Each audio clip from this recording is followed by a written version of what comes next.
Lepo pozdravljeni, nadaljujemo z dokumentarnim filmom Gora se ne bo premaknila in z mano je režiserka Petra Seliškar. Petra, živijo. Živijo. In čestitke za film. Hvala lepa. Včeraj si povedala, da si na planini s temi mladimi planšarji preživela 5 poletij. Bi lahko povedala, kako je to snemanje potekalo? Verjetno je bil poleg tebe tam vsaj še snemalec. Ja, 5 poletij, kot si rekla. Prva poletja seveda sva hodila sama s Brandom Ferom, snemalcem. Prve 2 poletje, ja. Gre za predel Solonska glava, to je praktično 40 kilometrov od Skopja, zračne linije, ampak 6 ur z džipi, posebnimi džipi prilagojenimi za ta teren, ker praktično tam ni nobenih poti, ni cest, to je v bistvu nek ostanek nečesa, kar je voda pustila čez zimo. In moji fantje vsako poletje pač nekje julija meseca grejo gor in ostanejo, odvisno seveda od snega, do oktobra. To je to obdobje, kjer je dovolj vode, da se seveda njihovih 600 ovc napoji. S tem, da v zadnjem letu je vode vedno manj, tako da gre tudi za eno tako dost evidentno ekološko situacijo, ki seveda ni naglašena v filmu, ampak sem jo jaz v teh 5 letih opazila. In ne morejo ostati toliko časa, ker je suša, ker ni vode. Zdaj pa, ja, mislim, kako je to izgledalo. Izgledalo je precej brutalno, glede na to, da je ekipa 7, kasneje 7, 8 celo ljudi, kar je za dokumentarno ekipo ogromno. Morala s to težko opremo, 2 kamerama, moja odločitev je bila, da vse snimamo z 2 kamerama, ker pač se ne da nič ponavljati. Je pač s to glomazno opremo morala na te vrhove v bistvu zelo tako manualno nositi vso to robo. Seveda tukaj je tudi veliko neviht, mi smo bili celi polni železja, kar seveda privlači dotične zadeve. Tako da je bilo zelo nevarno tudi, ampak to je njihova realnost, pastirska realnost je ta, da je njihov dedek ga je strela ubila, tako da to ni nekaj, kar je njim popolnoma tuje. Zavedajo se, da je smrt vsak dan zelo blizu, tako smrt živali kot ljudi.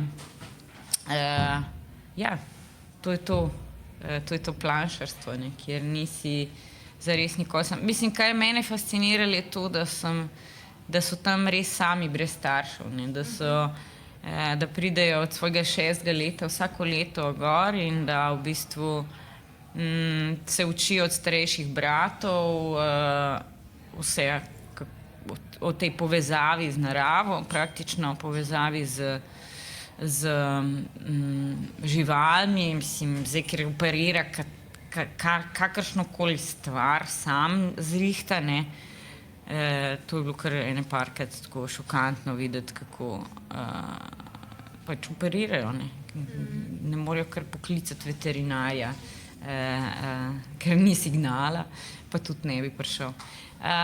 Tako da ja, so taki multipraktiki in zelo povezani z naravo. V vseh segmentih, zaznajo veter, ja, vse te neke stvari, ki smo jih mogoče mi izgubili.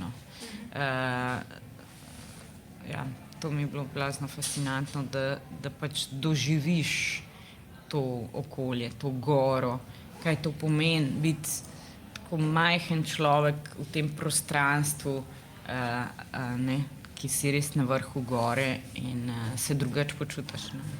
In to si tudi tako skadrirala, da je očitno, tako kot mogoče na teh zelo starih kitajskih slikah, kjer je pač tako čist mečken človeček na ogromni sliki, ki je pač narava, in isto so kadri, kakšni v tvojem filmu, prav takšni, verjetno prav s tem namenom.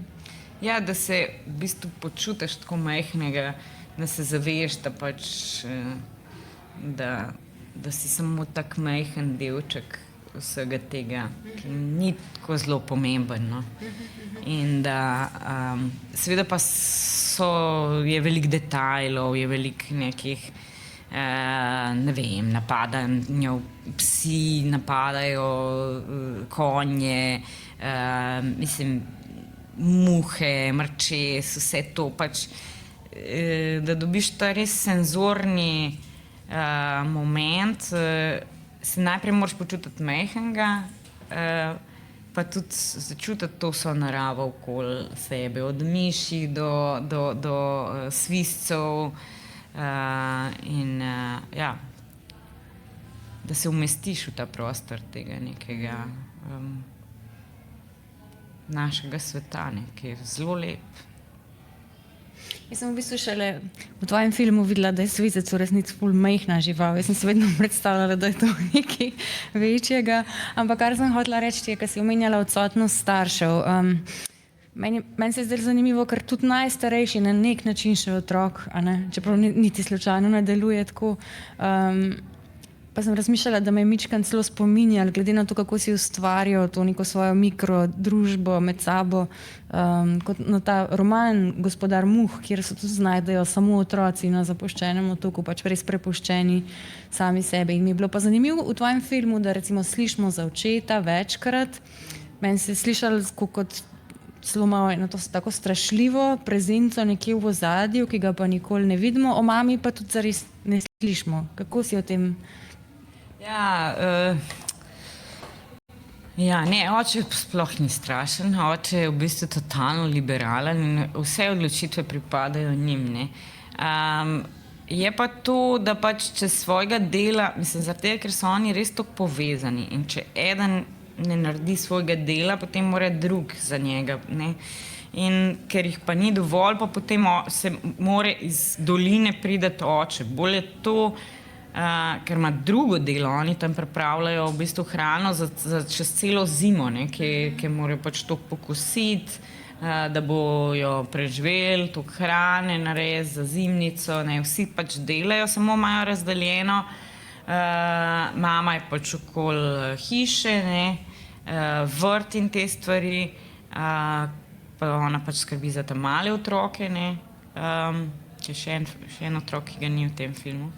Še mečkan, ki še ni z njimi. Skratka, zelo jasno so razdeljene njihove vloge, a ne. Pa v tej družini je toliko ene ljubezni, to je prav neverjetno, no. Tako jaz nisem nikoli videla, da bi kdo bil v vseh teh letih, 5 letih, da bi kdo bil tako, mislim, nesramen, da bi karkoli naredil tazga, fizično obračuna ali pa ne vem, tega ni. Blazno lepo imajo nek balans, no, narejen med mamo, očetom in vsemi temi otroci. Mislim, meni bi se zmešali. Tam imam 6 mulcev ali pa 8, no, mislim, 2 punci pa 6 fantov. Ampak nekako se to funkcionira, ker so oni zelo nežni en do drugega, no. To se mi je zdelo tako fascinantno. Je pa res, da vlada hierarhija, ne. Starejši brat je taki, tudi če neumen, pač moraš ga poslušati, ne. Ni tule nekih prav zares, ne, izbire, pač moraš slediti starejšemu, ker je on kar na nek način tvoj oče, ta ti diktira. Čeprav se pa pač vsak po svoje odloča, no, kaj bo. Na začetku si rekla moji fantje in se mi zdi logično, da seveda, če toliko časa preživiš z njimi, da seveda se tudi navežeš in povežeš in tako. In me zanima, si mogoče kdaj te je zamikalo ali pa, ne vem, si pač kar začutila impuls, da bi pa vsem tudi posredovala v dogajanje, ne vem, ko pač snemaš tistega res majhnega otroka, ki kadi cigaret, pa tako. A to je kaj mikalo, da bi rekla, da je to ven iz usta? Jaz sem eno načelo in tudi tega se pa zelo jasno držim in to tudi v svoji ekipi vsak dan bičam v glavo, da če smo mi prišli k njim domov, mi nismo te, ki bojo spreminjali njihov svet in jim dajali nasvete in jim govorili, kako pač oni so nas pustili k sebi domov, svojo sredino, popolno so nam zaupali, pred nami se obnašajo tako, kakor se sicer obnašajo in to je velik dosežek, da smo prišli sploh do tega zaupanja, medtem ko pa mi nismo, mislim, kaj pa mi vemo o gori, kaj pa mi vemo o teh pravilih. In konec koncev vsak od nas je prvo cigareto kdaj prižgal. Sam ni imel te sreče, da ga kdo posname. A ni res? No, ali pa nesreče.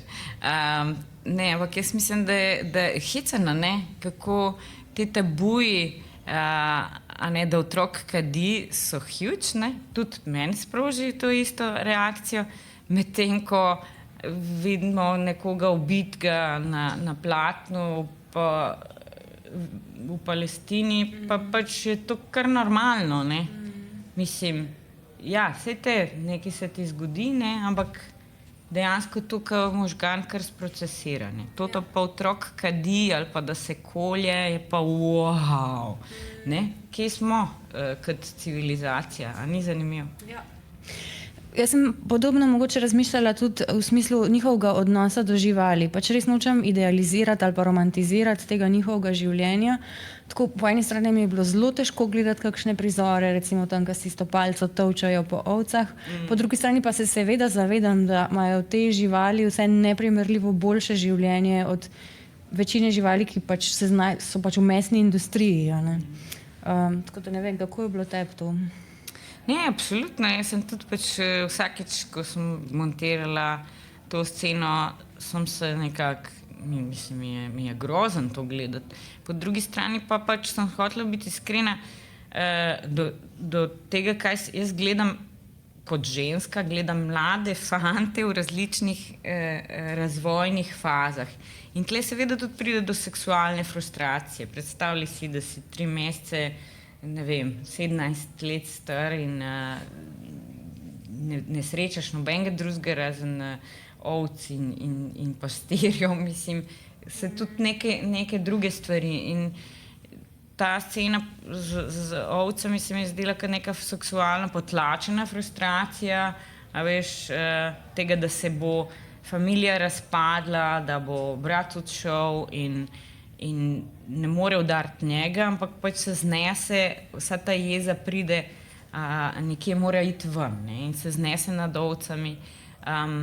Se mi je zdelo, da je to tudi prav, da se pokaže, da to ni idealen svet, absolutno ne, in tudi ga ne veličam, sam skušam razumeti, a ne, kam smo mi šli kot neka civilizacija, to naše razmišljanje znotraj teh safe mestnih škatlic, ne. In kaj to pomeni za naslednje generacije, ne, ker si noben več skoraj da ne more sam svoje hrane proizvesti, sploh ne mladi ljudje, ne, in pač sploh ni tega znanja, in če bo to zginalo, bo to znanje zginalo. Ne bo tam en iz Bruslja napisal priročnik za ovčarstvo in bo to kar kao en nov zekir vzel in se naučil na pamet in šel z ovcami gor. Ja, ne bo, ne. Ker pač ne bo vedel niti kje je voda, niti kako jo poiskati, niti kako, ne vem, mislim, operirati žival, ki ima, ne vem, se je naredila voda ali pa, ne vem, pomagati pri porodu ali pa, ne, ker je to gledal, on je gledal ves čas, kako se kolje, kako se, a ne, vse te procese, ki jih je na tisoče od majhnega, in se je tako naučil, ne, čisto praktično, in tudi pol, če pomisliš, ne, če zdaj zmanjka elektrike, ne, kje smo mi, kakšna katastrofa se nam bo zgodila. Njim se nič ne bo spremenilo. Nič. Oni bo še vedno imeli in sir, in pač kruh si bo spekel, ne. Vse pač brez ne rabijo oni elektrike. Imajo en solar panel za poln zdaj te telefone, ne. ampak to je zadnje leto, to zdaj je ful moderno. Drugač pa ne, drugač pa so oni res naučeni živeti asketsko. Jaz ne vem, kaj bi morala jaz vse narediti, da bi s toliko malimi stvarmi lahko preživela. In mislim, to je res fascinantno, ne. Pač imaš eno vilico rabiš, ne.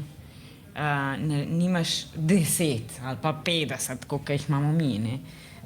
Ki jih ne vem, zakaj imamo, ampak jih imamo, ne. In to se mi zdi tako super za ta mind, da se vsake toliko časa majčkeno spuca balast, ki se nam je nakopičil eno v glavi, pa tudi tako v stvareh, ki smo si jih nakopičili okoli sebe, ne. Tako da ker tja je treba vse prinesti, ne. Vse je in vse, kar pustiš odzunaj, ti psi zgrizejo, ne. Tako da ni tule nobene, mislim, moraš vse obesiti gor na one, tudi nož, na primer, če so pozabili nož, so ga zgrizali, ne, to ročko. Tako zanimivo, no, da v bistvu vse se zreciklira tam, tako. Ima kdo kakšno vprašanje ali pa kakšen komentar? Bi mogoče povedala še kaj o zvoku v filmu? Že omenila si že recimo zvok nevihte. Z veseljem, ja. Meni je tako zvok najljubših delov v filmu, ne. Konec koncev z zvokom lahko človeka ubiješ, ne. Sliko nič kaj zelo bistvenega ne moreš narediti. Ja, zakaj smo porabili eno leto smo delali zvok, ker smo morali v bistvu vse stvari še enkrat posneti, ker je bilo v foliju, ker je bilo, sicer smo imeli odličnega snemalca zvoka, zdaj si pa predstavljate, da imaš ves čas vsaj 5 psov, ki lajajo istočasno, tako all over the place, ne. In polivinil od teh tent se sliši in mislim tako, praktično je bilo ful težko snemati v teh pogojih, ne, za zvok. Tako da smo potem veliko folija naredili.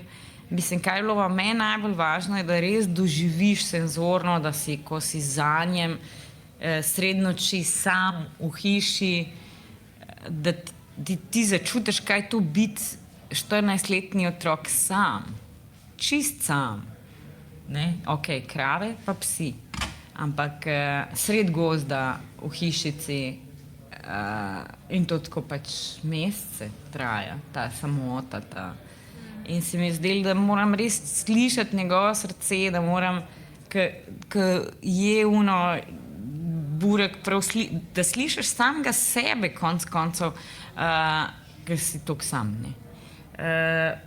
Pa po drugi strani potem, ko psi napadajo konje, ne, da se to res da doživiš te vse stvari, ne, da doživiš veter, doživiš nevihto, da točno veš, kdaj se bojo stvari obrnile, ne, kdaj bo nevihta oziroma kdaj bo toča, lahko predvidiš, ne. Tako oni živijo, no. Oni imajo v bistvu, to je tudi fascinantno, vsaka ovca ima malo drugačen zvok zvončka.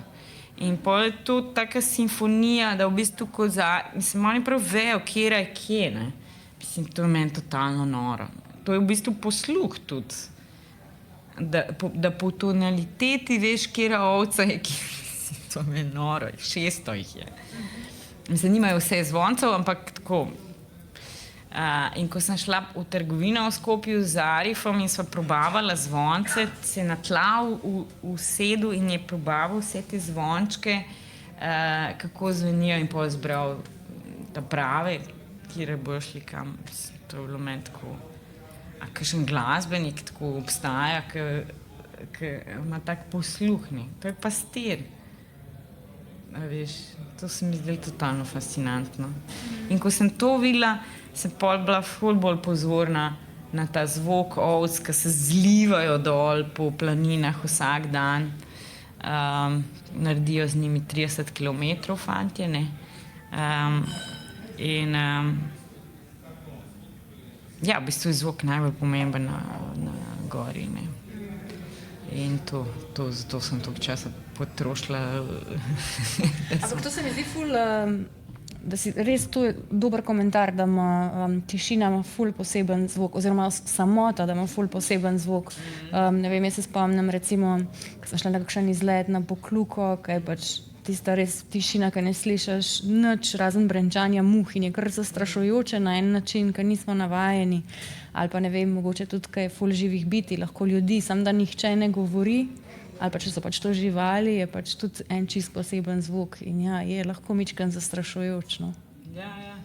Mislim, tukaj sta blazno veliko delo naredila Vera Galeševa pa Vladimir Rakič, ki sta v bistvu šla z mano čez vse te emocije, ki sem jih jaz hotela fantom dodati, prilimati, ne. In potem smo tako film peljali čez, ne, da v bistvu tudi emotivna stanja malo nekako, muzike je zelo malo. Mislim, da je vsega skupaj isto, kar je naredil, jaz mislim, da je 7 minut ali 10 minut v celem filmu. Zelo smo razmišljali, da sploh ne bi bilo muzike, ampak potem sem se odločila, da bo, ampak na točno določenih mestih. Ampak se mi zdi, da so super sodelovali skupaj, cel ta tim, in da smo to tukaj pa res dosegli maksimum. Tule pa, kar se tiče zvoka pa glasbe, se mi zdi, da smo pa ja, zadovoljna sem. Mogoče čisto še za konec, oni so si ogledali ta dva filma, torej Poletne počitnice in Gora se ne bo premaknila? Ja, tako je bilo. V bistvu je prišel najstarejši brat, Zekir, pa ta male dva. Sta prišla v Skopje na Makedoks, kjer je bilo res krasno, ker je bil ta Kuršumljan poln, 400 ljudi je bilo na projekciji. Ta male dva sta se že popoldne usedla v prvo vrsto in čakala na projekcijo, tako vsa čisto sta bila navdušena. Sta pa zato, ker sta kaj na dva svisca, one dva. Sta tam skakala po unih kamnih, res tako kot parkour, sam videl si tako čisto na prvič sta bila sploh v Skopju, mislim v mestu. In pa smo se vozili z temle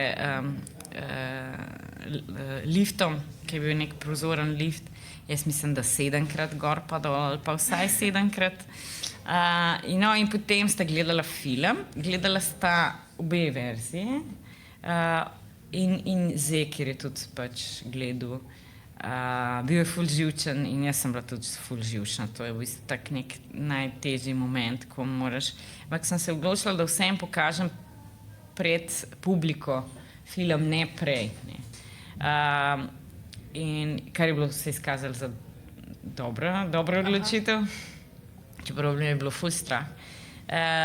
In potem, ja, no, potem je pa Zekir prišel in je rekel na mikrofon publiki, hvala, ker ste si vzeli čas, da me gledate 1 uro pa pol. In meni je bilo tako, okej, mislim, kdo sploh to še reče, mislim. Hvala vam za čas, da ste me gledali, mislim, to se mi zdi tako veličastno. In mu je res pomenil, jaz mislim, da bo pač, da ne, ampak pol je pač tudi aplavz in vse, in tako mislim, da je bil zelo happy. Marjan ni bil tako happy, ker smo ga naredili od dealerja, kar je. Ampak zakaj pa nisi rekla breeder? Zakaj ste pa napisali, da sem dealer? In sem rekla, pa zato, ker si dealer. Tako kao, poglej se. Ne si pol bilo v redu, no, ampak ja. Ker je pripeljal celo to makedonsko sceno, teh ovčarjev in potem mu je bilo malo tako, ne, da on ni lih največji frajer izpadel v filmu. Ne. Iz ministrstva za stočarstvo, za ovčarstvo so prišli pogledati, kar je bilo fajn, da vidijo, kako to dejansko je. Ja, super projekcija, no. Zarif pa še ni videl. On pa še ne. Ne, ja, to pa še bo. Pa Zani. Ker mora nekdo vedno z ovcami ostati, ne. In zdaj moramo shift narediti. Čist praktična omejitev, zakaj ne? Ja, oni nimajo dopusta, tako pa nobenih, mislim, nekdo jih mora zamenjati, ne. Nimajo rojstnih dnevov, nimajo novih let, pač skozi so z ovcami, tako je. Petra Seliškar, najlepša hvala in čestitke še enkrat za film. Hvala tebi.